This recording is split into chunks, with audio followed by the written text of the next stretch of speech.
For more on this story, we want to turn now to national security reporter for The Hill, Katie Bo Williams. Katie Bo, thank you so much for being with us. We appreciate it.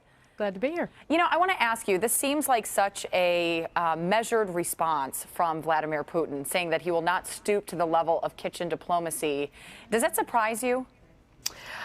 I don't know that it's necessarily surprising. What my sources in the diplomatic community are telling me is that this is Putin kind of betting that he's going to have a more Russia-friendly administration in the White House come January 20th. He's trying to give Donald Trump some room here to maneuver, with the assumption being that perhaps this is somebody that he is going to be able to cultivate as a friend of the Kremlin.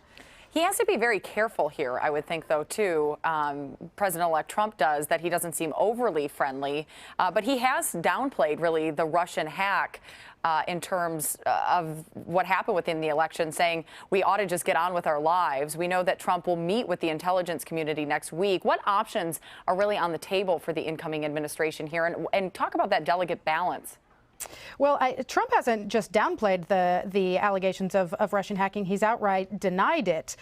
So Trump's in a little bit of a tricky position here. And I think what you're seeing is a president-elect who is kind of transitioning in between the politics of campaigning and the reality of governance. So the question is, on January 20th, will he accept the conclusions of the intelligence community that this was an attempt to interfere with the U.S. election?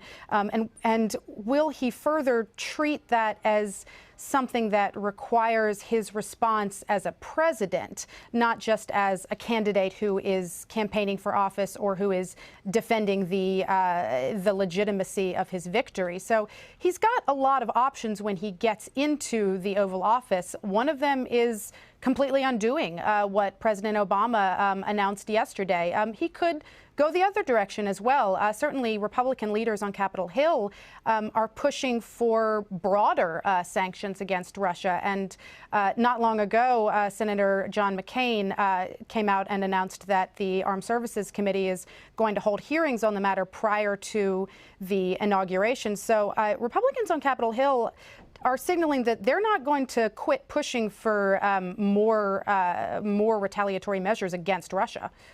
Yeah, I think this whole situation is interesting to watch play out, especially in terms of the Trump-Putin relationship here, as you were just talking about, and kind of how that plays out on Capitol Hill. We still have Rex Tillerson's confirmation hearing coming up as well here, which there's been a lot of debate about that. What about the impact on the Trump administration do you think there will be if they decide to overturn those sanctions against Russia that you were just talking about?